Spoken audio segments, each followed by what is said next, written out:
असिदिदं तमोभूतं और प्रज्ञात्म लक्षणम। पहले कुछ नहीं था, तब एकमात्र ब्रह्म था, परंतु अन्य ज्ञाता के अभाव में ब्रह्म भी न रहने के समान हो गया था। इस अगोचर अनिर्देश्य वस्तु से एक नर उत्पन्न हुआ, वही प्रथम पुरुष नारायण कारणार्थ वासी हुए। वह कूटस्थ छोड़ दो, यह कूटस्थ रूप कारण सलिल में प्रथम दृष्ट हुआ।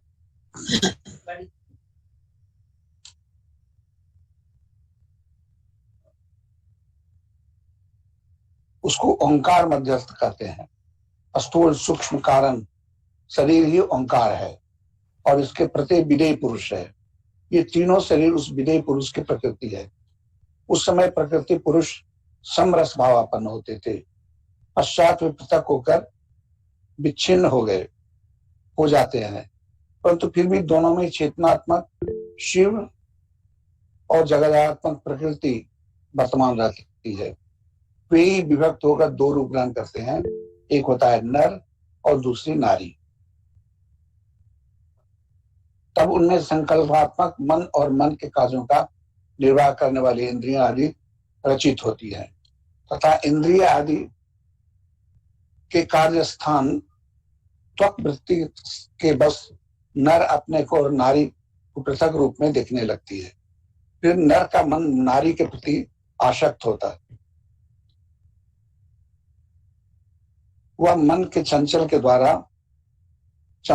द्वारा अपनी दृष्टि आप करता है, अर्थात नर नारी के गर्भ में आप ही जन्म लेता है। इस प्रकार सब जीवों की उत्पत्ति होती है। इंद्रिय, मन, अहंकार और प्राण ये सब चंचल भाव हैं।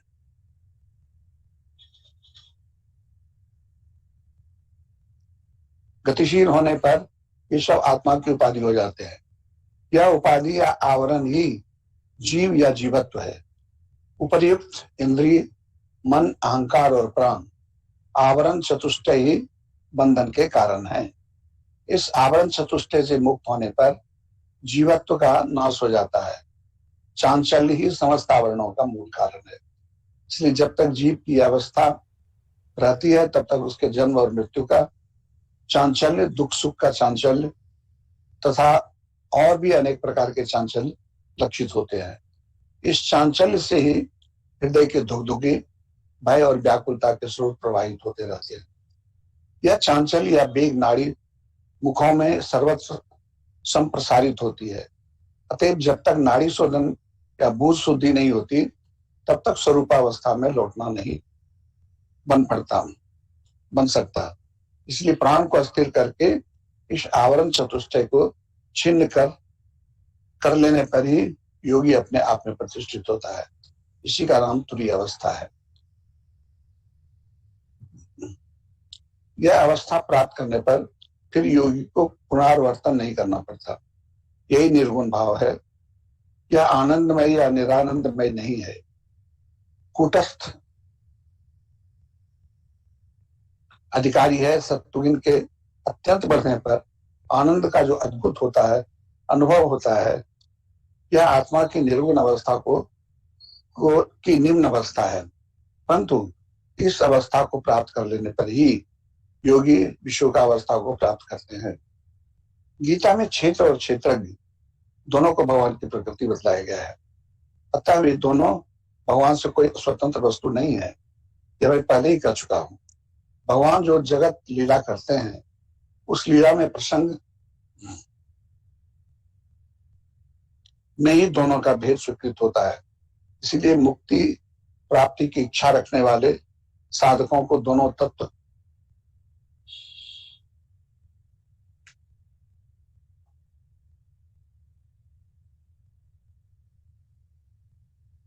ज्ञातव्य है। दोनों का भेद जहां मिट जाता है वही कारण तत्व का स्थान बनता है। तत्वविद लोग इस परम तत्व को ही तत्व वस्तु या ज्ञेय कहते हैं।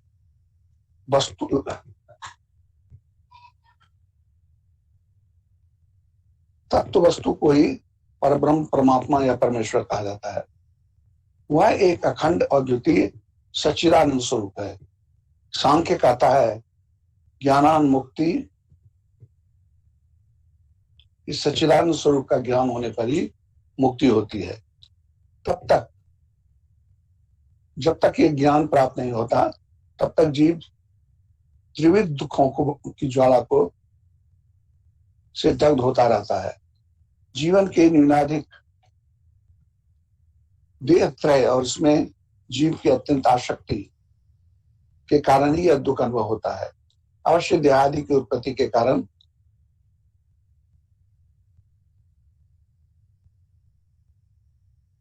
कारण है और देह में रहने पर कर्म होना अनिवार्य है। जीव की स्थूल देह में पंच तत्व गुण वर्तमान रहते हैं। यही पंचीकृत पंचभूतों की समष्टि है। व्योम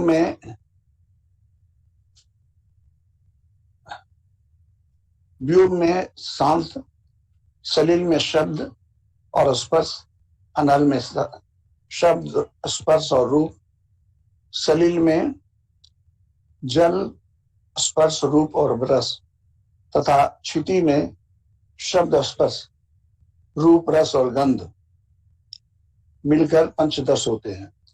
इस पंचदश गुणों के द्वारा ही जीव मोहित होकर तत्त वस्तु में आसक्त होता है। यह आसक्ति ही बंधन है। इस बंधन से मुक्त होने का उपाय है योगाभ्यास। इस बंधन की फांस असल में स्थूल देह में नहीं होती, उसके स्थूल में अभिव्यक्ति होती है। इस बंधन का मूल तत्व मूल सूक्ष्म में है। उस सूक्ष्म देह का शोधन ही भूत शुद्धि है। भूत शुद्धि के बिना सूक्ष्म देह में लगे हुए संस्कार कदापि नहीं मिटते। सूक्ष्म देह में पृथ्वी तत्व से भय, जल तत्व से मोह, अग्नि तत्व से क्रोध, वास्तु से काम तथा वायु तत्व से काम और आकाश तत्व से लोभ उत्पन्न होता है। सूक्ष्म पंचभूतों के जीव के चित्त में नाना प्रकार की मनोवृत्तियां उत्पन्न होकर उसको आश्रय करती है। योगाभ्यास द्वारा शरीर और प्राण के शुद्ध होने पर मन और बुद्धि भी विशुद्ध हो जाती है तथा विशुद्ध बुद्धि में आत्म तत्व उत्पन्न होता है। इसीलिए प्राचीन आचार्यों तथा ऋषियों ने योगाभ्यास के लिए सबको प्रेरित किया। योगाभ्यास के द्वारा भूत शुद्धि होने पर काम, क्रोध और लोभ और मोह अपने आप निवृत्त हो जाते हैं और मन में परम प्रशांत भाव साधक को परमानंद का अधिकारी बना देता है।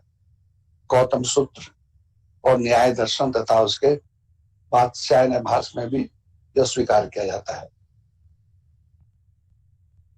रामाय रामचंद्राय रामभद्राय रघुनाथाय नाथाय सीताय पतये आराम विरामस्य कलापदाम् अविरामस्य लोकानां रामये रमतां भजे चक्रे रामायणं चक्रं येन राम कथारसं समाहृत परारर्थं वाल्मीकिं मधुपं भजे स्मरन्तं राम रामे तरन्तं भवसागरं चरन्तं अमृतारं तं नमामि कपीश्वरम्।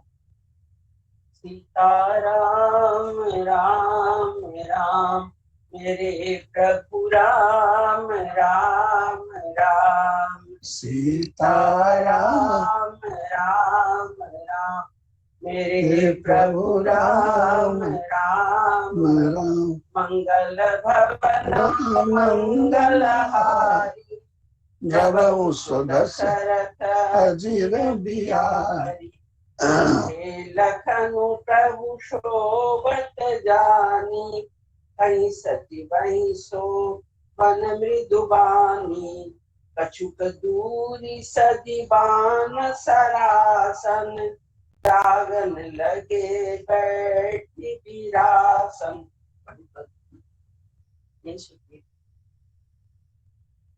परशुराम नहीं पढ़ना चुके धार नहीं सुना। प्रणाम पापा। फिर प्रभु श्री राम जी को सूते जानकर लक्ष्मण जी उठे और कोमल वाणी से स्वामी परशुराम जी को हाँ होता क्यों 269 पेज नंबर 269। बाले कांड मछली है।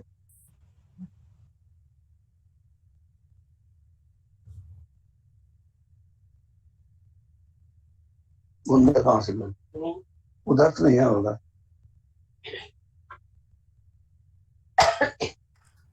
279 पेज नंबर 279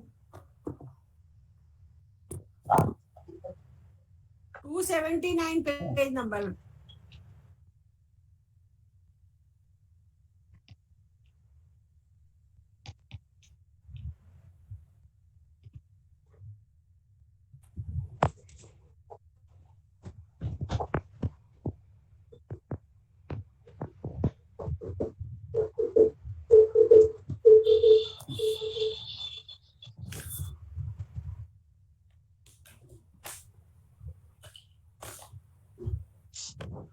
तो बाहर रखो। वंदे पापुअपकीर्ति हार यहाँ कौसुक सुनहु मंद बहु बालक कुटिल काल वसन कुल घालकु आनुबंसरा के सकलंकु निपट निरंकुश अबुध असंकु। हे विश्वामित्र सुनो, यह बालक बड़ा कुबुद्धि और कुटिल है। काल के बस होकर यह अपने कुल का घातक बन रहा है। यह सूर्यवंशी रूपी पूर्वचंद्र का कलंक है। यह बिल्कुल उदंड मूर्ख और निडर है। काम कवलु हो है छन माही कहम पुकारी थोरी मोहि नाही। तुम हट कहु जो चाहूं बारा कही प्रताप बलु रोषु हमारा। अभी क्षण भर में यह काल का ग्रास हो जाएगा। मैं पुकार कर कह देता हूँ कि मुझे दोष नहीं है। यदि तुम इसे बचाना चाहते हो तो हमारा प्रताप बल और क्रोध बतलाकर इसे मना कर दो। लखन कहूँ निसुजसु तुम्हारा तुम ही अछत को बर नहीं पारा। अपने मुँह तुम आपनी करनी पार अनेक भांति बहु बरनी। लक्ष्मण जी ने कहा, हे मुनि, आपका सुयश आपकी रहती दूसरा कौन वर्णन कर सकता है। आपने अपने मुंह से अपनी करनी अनेकों बार बहुत प्रकार से वर्णन की है। नहीं संतोष सुनो पुनि कछु कहूं जनि रोगी दुषह दुख हरहूं। वीरवर्ती तुम धीर छोभा गारी देतना पावहूं भो शोभा। इतने पर भी संतोष न हुआ तो फिर कुछ कह जाइए। क्रोध रोक कर असहाय दुख मत सहिए। अपना आप वीरता का व्रत धारण करने वाले धैर्यवान और क्षोभ रहित हैं। काली जी की शोभा नहीं पाती। सूर्य संबर करली करही कहीं न जना बहिया। विद्यमान रन पाई कायर कतही प्रताप। सीताराम राम राम मेरे प्रभु राम राम राम सीताराम राम राम मेरे प्रभु राम राम राम मंगल भवन मंगलहारी प्रभु सुदशरथ अजीर बिहारी। तुम तो तालू हाथ जनु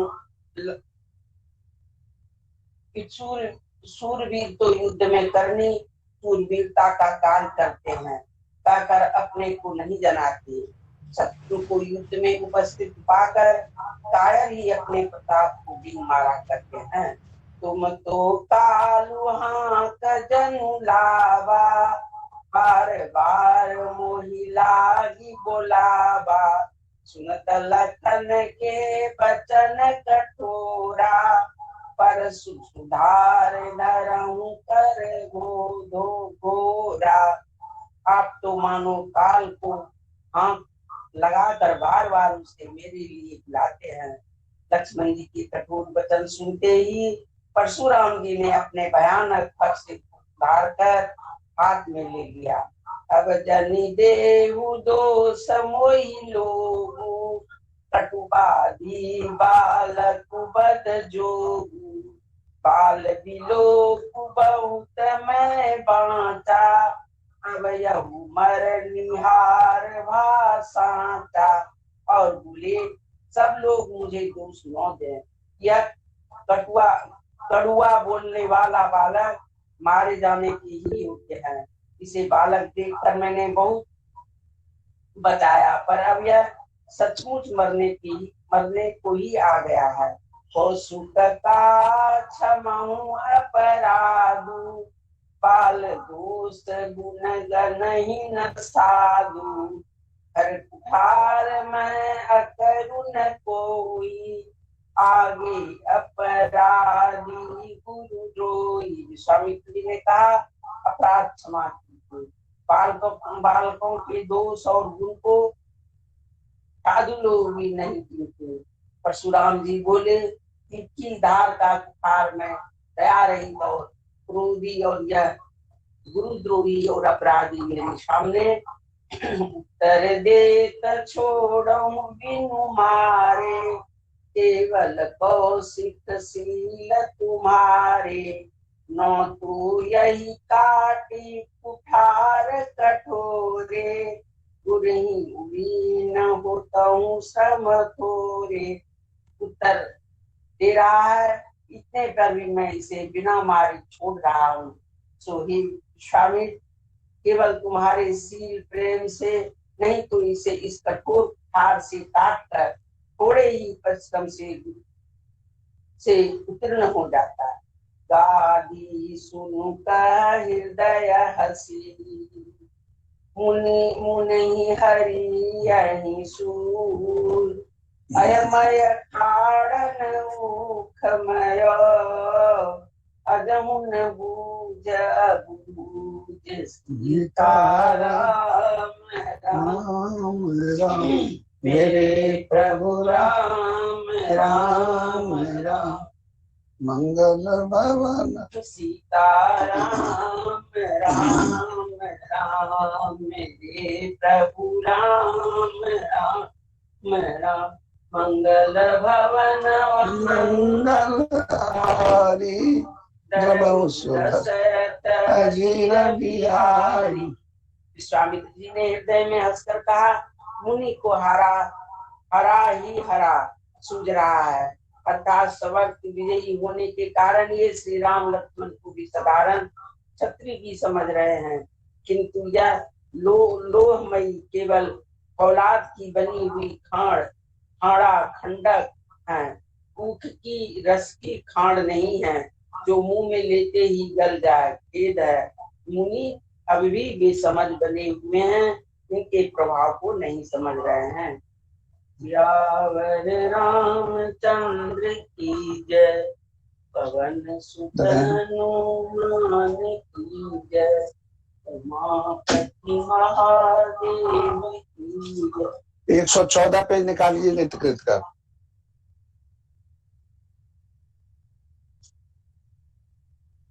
कृष्ण तांडव स्तोत्र।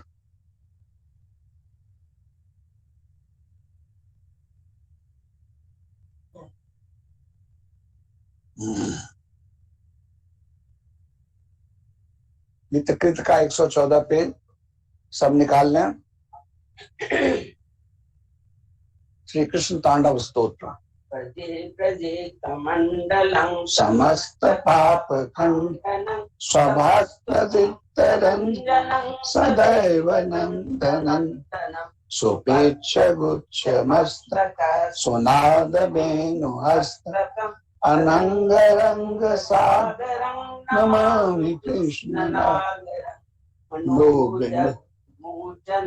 विशाल लाल लोचन विभूत कोप सोचन भजामि पद्मचरणं करारविंद भूषण स्मितावलोक सुंदर महेंद्र मानदारुणं नमामि कृष्ण कदम्ब पुष्प कुंडल सुचारुगंड मंडल भजांगमेव भजामि कृष्ण दुर्लभ यशोदया समुदयादयानिधि उदोखले कृतंग्रियं नमामि नंदनंदनं नवीन गोपनादरं नवीन केलिस्वं नवीन मेघ सुंदरं भजे भजेत सुंदरं सदैव पाद पंकजं मदीयमानसे निजं ददातु नन्दबालकं समस्त भक्तपालकं समस्त गोपनागिरीश काम कामदायकं जगत् चारु समस्त गोपीनागरी हृदय व्रजित मोहनं भजामि कुञ्जमध्यं प्रशूनवालशोभितं विरञ्चि सेवितं महासवाल संगिने दिने दिने नवं नवं नमामि कृष्ण संभवं गुणाकरं सुखाकरं कृपाकरं शुभाकरं सदा सुख प्रदायकं नमामि गोपनायकं समस्त दोष शोषणं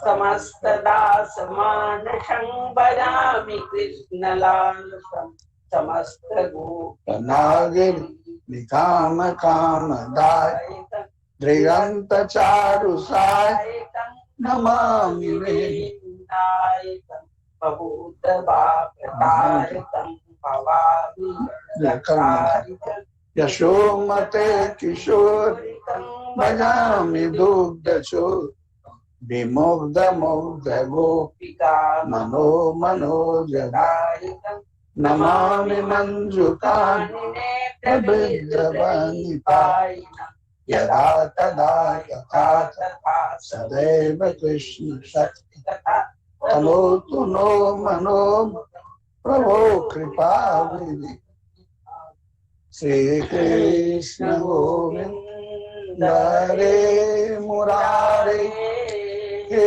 राम नारायण वासुदेव श्री गुरु चैतन्य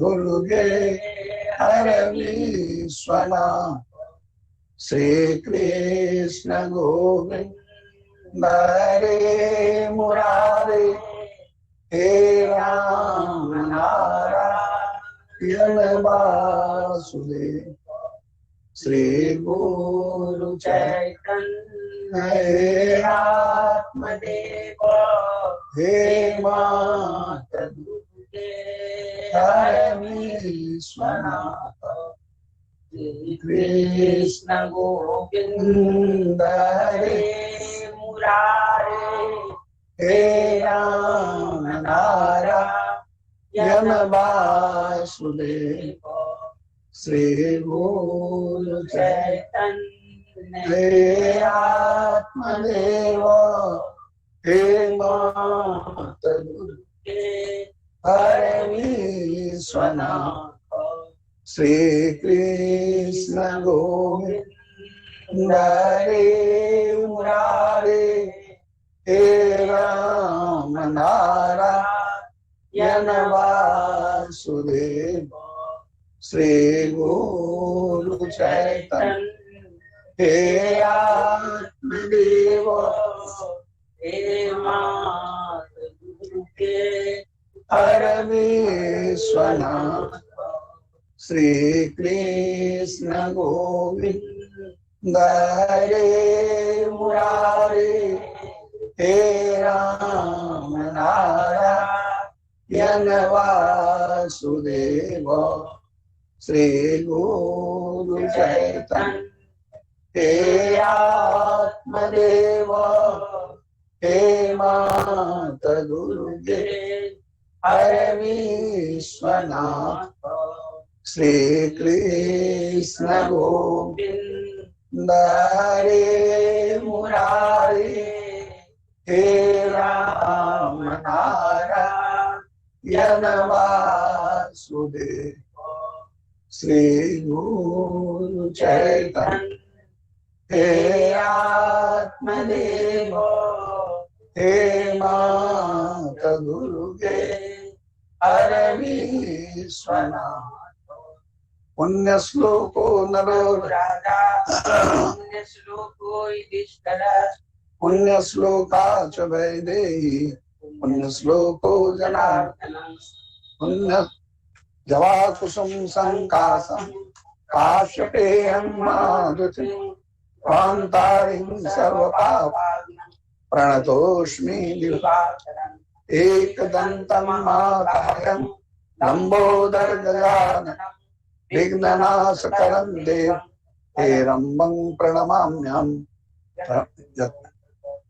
यत्र यत्रैव जातोऽस्मि स्त्रीष्वपुरुषे तत्र तत्राचला भक्ति त्राहि मां मधुसूदन हे विश्वनाथ शिव शंकर देव गंगाधर प्रमथनायक नंद मानेश्वरांध करिको हर लोकनाथ संसार दुख हरनाय ओम ज्ञानी नाम पिते तांसी देवी भगवती बलादा कृष्ण मोहाय माया प्रयक्ष सर्वे भवन्तु सुखिना सर्वे सन्तु निरामया सर्वे भद्राणि पश्यन्तु मा कश्चित् दुःखभाग्। सभी गुरु भाई बहनों को जय गुरु। जय गुरु बाबा, जय गुरु पिताजी, जय गुरु भैया ये कार्यक्रम और चल जय रहा गुरु है, सारे। जय गुरु समय बाबा। बीता जा रहा है। हम आज बाबा प्रणाम। आप लोगों को जय गुरु कहते हैं और आपके परिवार और आपके स्वस्थ और सुखद जीवन की कामना। आप लोग बाबा को सुनिए, बाबा क्या बता रहे हैं। आप लोग मेरे स्वास्थ्य के बारे में जानना चाहते होंगे।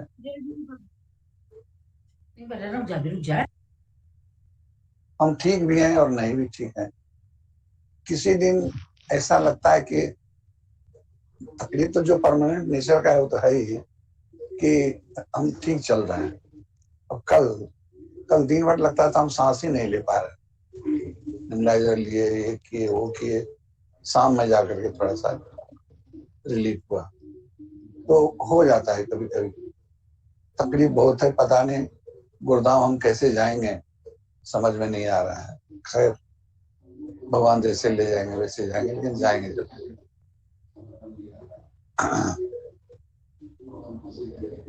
सांसारिक बात तो हम लोग करते ही रहते। सत्संग का दो पक्ष है, एक भौतिक और एक आध्यात्मिक। रहने की व्यवस्था, खाने की व्यवस्था, पंडाल, माइक, ये जितना भी है ये भी जरूरी है, ये भौतिक व्यवस्था है। और संवेद साधन, संवेद गीता पाठ, रामायण गीता का श्रवण, कीर्तन, नाटक, सिनेमा, ये सब आध्यात्मिक पक्ष है। तो भौतिक पक्ष से भौतिक व्यवस्था नहीं होगा तो आध्यात्मिक भी नहीं होगा, लोग रहेंगे कहाँ, खाएंगे क्या। इसीलिए भौतिक भी आवश्यक है, लेकिन उससे ज्यादा जरूरी आध्यात्मिक पक्ष है। क्योंकि आध्यात्मिक पक्ष अगर मजबूत रहेगा तो भौतिक अपने आप व्यवस्था होता रहेगा। इसीलिए हम लोग जब जाएंगे तो जो भी संघ का कार्यक्रम है उसके अनुसार सब लोग उपस्थित रहें। अभी वहां एक आकर्षण खुल गया है कि रोपवे हो गया है मंदार पर्वत पर, तो लोगों को आकर्षण होगा कि एक बार रोपवे पे चढ़ जरूर जाएं, लेकिन कार्यक्रम छोड़ के नहीं जाए। कार्यक्रम में सब आदमी को रहना है, संवेद साधन में सब आदमी को रहना है, संवेद गीता पाठ में रहना है, और जो सत्संग के अन्य कार्यक्रम है जैसे नाटक है, चलचित्र है, मेरा उद्बोधन है, सम्मान समारोह है, तो इसमें सब आदमी को उपस्थित रहना, क्योंकि आप लोगों के उपस्थित रहने से ही सत्संग की गरिमा बढ़ेगी। सब आदमी अच्छा है, चोर भी अच्छा है, क्योंकि कुछ न कुछ सत्गुण उसके भीतर है। उस गुण को हम विकसित नहीं कर पाए, हम भी नहीं कर पाए और खुद भी नहीं कर पाया। जब हमारे भीतर में जिज्ञासा बढ़ती है तो हम साधु के पास, महात्मा के पास, मंदिर में जाते हैं ताकि हमको शांति मिले, हमारे भीतर का सत्वगुण बढ़े। जब तक सत्वगुण बढ़ेगा नहीं तब तक शांति मिलेगी नहीं। तो हम लोग का ये सत्संग है, ये हमारे भीतर के सत्वगुण को बढ़ाने के लिए। जैसे सूर्योदय होने पर अंधकार अपने आप चला जाता है, उसी तरह सत्वगुण बढ़ने से रजोगुण तमोगुण अपने आप चला जाता है। हम तो रोज सुनते हैं कि झूठ नहीं बोलना चाहिए, चोरी नहीं करना चाहिए, किसी का दिल नहीं दुखाना चाहिए, लेकिन कहाँ कर पाते हैं? इसीलिए कि ये रजोगुण है, तमोगुण है, ये किताब पढ़ने से या जप करने से नहीं जाए, ये साधन करने से जाए। साधन करेंगे, जब हमारा सत्वगुण बढ़ेगा तो हमसे चोरी होगा ही नहीं, हम झूठ बोल ही नहीं सकें। इसलिए डायग्नोसिस करके जो रोग है उसका इलाज तभी ये रोग जाएगा। हम लोग को रोज साधन करना चाहिए, और साधन करने की प्रेरणा जगे, इसी के लिए सत्संग करना चाहिए। सत्संग के बाहरी दिखावा या मनोरंजन का केंद्र नहीं है। सत्संग हमारे भीतर के सत्वगुण को बढ़ाने का एक माध्यम है। तो 2-3 बातें हमको करनी है। एक, जब भी सत्संग होगा तो उसमें भरपूर सहयोग करें। जो पैसे से संपन्न है वो खुल के दें, जो शरीर से समर्थ है वो उनकी सेवा करें, और जो कुछ नहीं कर सकते हैं वो मन से ये करें, भगवान हम लोगों का ये सत्संग निर्विघ्न संपन्न हो।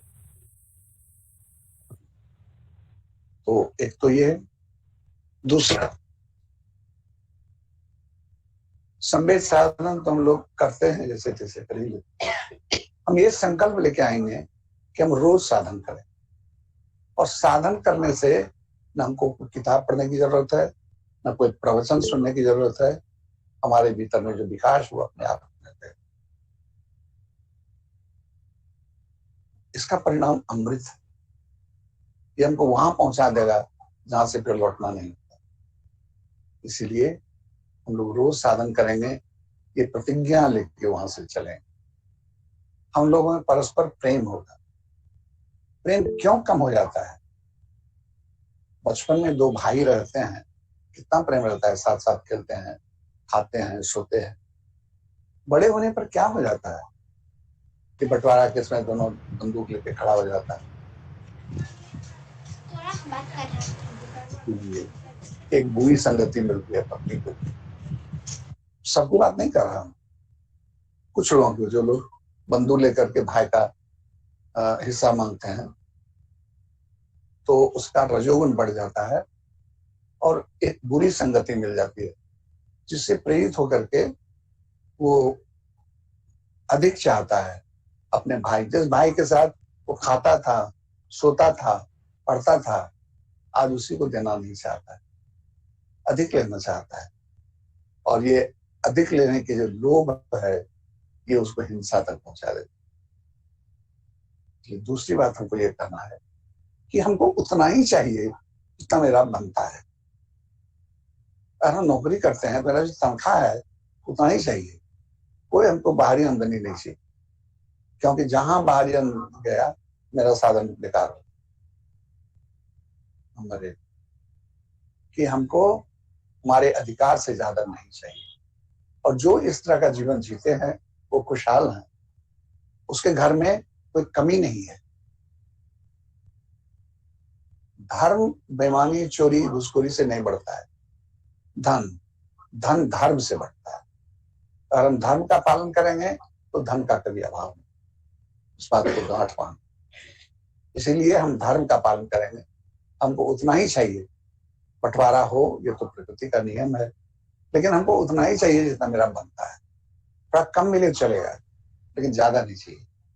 ज्यादा अगर कोई देना भी चाहे तो हम नहीं। तो एक कमजोर साधन करें। दूसरा, मेरा जितना बनता है उससे ज्यादा नहीं।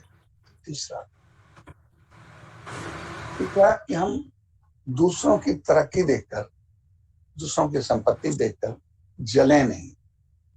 भगवान को उसको और दे। एक आदमी एक साधु के पास गया और कहा कि आप इतने प्रसन्न कैसे रहते हैं? तो बोले कुछ नहीं, हम तो 2 ही काम करते हैं। एक काम करते हैं कि हमको जलन नहीं है। कोई घर बनाया, कोई गाड़ी खरीदा तो हमको नहीं हुआ, ये सब मन में आता ही नहीं।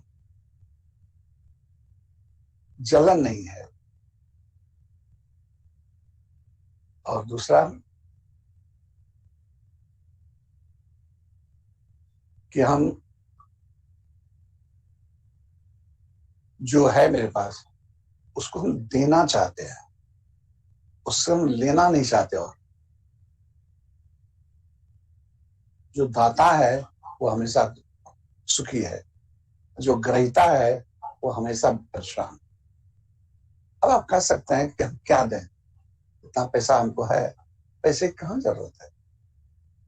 भगवान ने हर एक आदमी को देने के लिए कुछ न कुछ दिया है।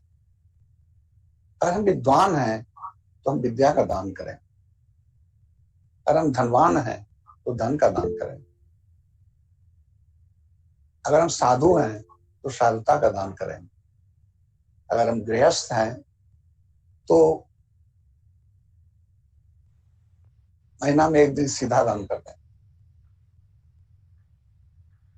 और किसी से हम कोई झगड़ा मोल नहीं लेंगे, हार मान लेंगे सबसे पहले।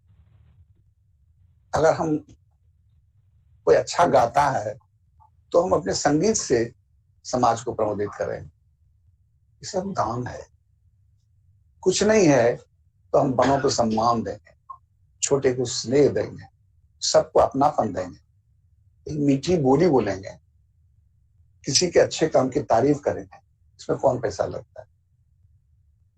लेकिन ये दान है, और दान हमको संतुष्टि देता है, प्रगति देता है, आत्मसंतोष देता है, और मेरा हृदय आनंद से भर जाता है। किसी को ले करके इतनी खुशी होती है, दे करके उससे 1000 गुना ज्यादा खुशी।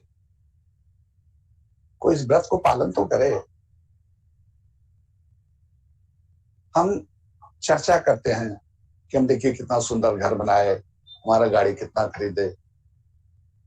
ये चर्चा कहाँ कोई करता है कि हमने उस गरीब को ये दिया, हमने अपने भाई के सामने अपना हिस्सा भी छोड़ दिया। ऐसा कहने वाला क्या? और जो है या तो कहता नहीं है, लेकिन अपने आप मन में आनंद से भरा हुआ है। तो हम रोज साधन करेंगे, जितना मेरा बनता है उससे अधिक नहीं देंगे। हम अपने व्यवहार से, अपने बोली से सबको आनंद का दान करेंगे। बड़ों को सम्मान देंगे, छोटे को स्नेह देंगे, कोई अच्छा काम करता है तो उसकी तारीफ करेंगे, मुस्कुरा कर सबसे बात करेंगे, और उसे जताएंगे कि हम तुमको बहुत प्यार करते हैं। क्या जाता है? लेकिन जिसको हम देते हैं वो आनंद से भर जाता है। हम ये नहीं कहते हैं कि लोगों में बुराई नहीं है। हर एक आदमी में कुछ अच्छाई भी है, कुछ बुराई भी है। किसमें बुराई ज्यादा है, अच्छाई कम है, किसी में अच्छाई ज्यादा है, बुराई कम। हम उसकी बुराई को देखेंगे क्यों? हम उसके अच्छाई को देखें और उसकी तारीफ करें, उसके सामने भी और परोक्ष में। हम ऐसा नहीं कर सकते क्योंकि हम उसके अच्छाई को देखते ही, हम उसकी बुराई को देखते हैं, उसकी चर्चा करते, तो हम भी उसके लिए बुरे हो जाते। तो हमारा ये कहने का मतलब है हम रोज साधन करें, रोज हम उतना ही चाहिए जितना हमारा बनता है। तीसरा बात कि हम अपने व्यवहार से, बोली से, आचरण से सबको प्रमोदित करने की चेष्टा करें। चौथा बात, हम दाता बने, देना मेरा स्वभाव हो। आज हम उन्हीं लोगों को याद करते हैं जिन्होंने जीवन में दान किया है। दानवीर कर्ण को कौन भूल सकता है, युधिष्ठिर को कौन भूल सकता है, प्रभु श्री रामचंद्र को कौन भूल सकता है, दधीची को कौन भूल सकता है। तो ये लोग अपने दान के बल पर, शिवी को कौन भूल सकता है। ये लोग तो खैर बड़े आदमी थे, बहुत बड़ा त्याग किया, हम छोटा त्याग तो कर सकते हैं।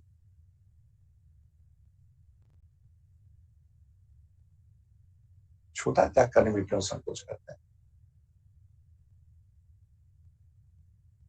और जितना हम देंगे उतना हम आनंद से भर जाएंगे। जैसे देने से आदमी खाली होता है, यहाँ दूसरा फॉर्मूला है, देने से हम खाली नहीं होंगे, देने से हम भर जाएंगे। जो देंगे उससे भी, और एक आनंद हमारे भीतर में उत्पन्न होगा, वो आ जाता। और अंतिम बात, हम किसी को प्यार नहीं दे सकते क्योंकि वो व्यक्ति मेरे नजर में खराब,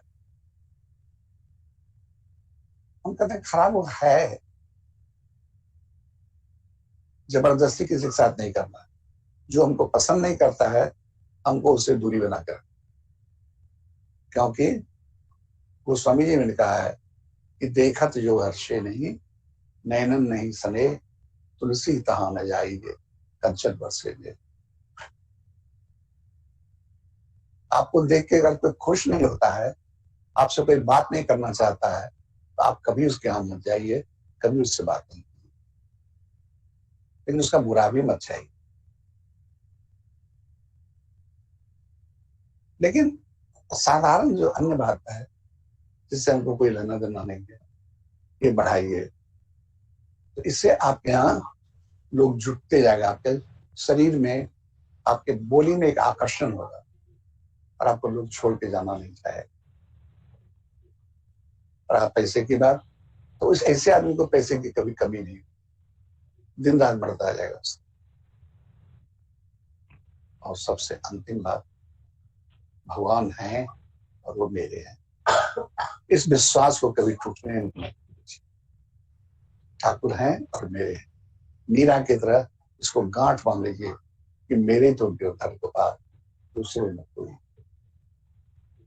और जिसके गिरधर गोपाल है उसको जीवन में क्या करना, उसके लिए धन की का कोई महत्व नहीं है। अगर होता तो मीरा राज घराने को लात मार करके द्वारकाधीश नहीं चली जाती। इसीलिए भगवान पर भरोसा रखें, भगवान हैं और वो मेरे हैं। इस बात का जिसको विश्वास और भरोसा है वो हमेशा आनंद मिलता है। तो हम लोग जो सत्संग करेंगे गुरुधाम में, इन्हीं सब बातों को गांठ बांध के हम ले जाए। शायद वहां उतना बात हम नहीं बोल सकें क्योंकि हमारी शारीरिक स्वस्थता आप लोग जानते हैं, ज्यादा बोल सकते हैं। इसीलिए अभी से आप लोगों से कुछ अपने मन की बात करते हैं। भगवान आपके परिवार को सुखी रखें, आप सब धर्म के रास्ते पर चलिए, आप सब गुरु का चरण पकड़ के रखिए, क्योंकि वही चरण हमको, ये दूटी चरण भरोसा हमारा, यही दो चरण जो हैं ये हमारा भरोसा है। आत्मसात परम योग, हे प्रभु आप मुझको आत्मसात अपने में संभाले। इस याचना के साथ हम लोग बताए रास्ते पर चलें और इसी से हमारा कल्याण होगा। जय गुरु। जय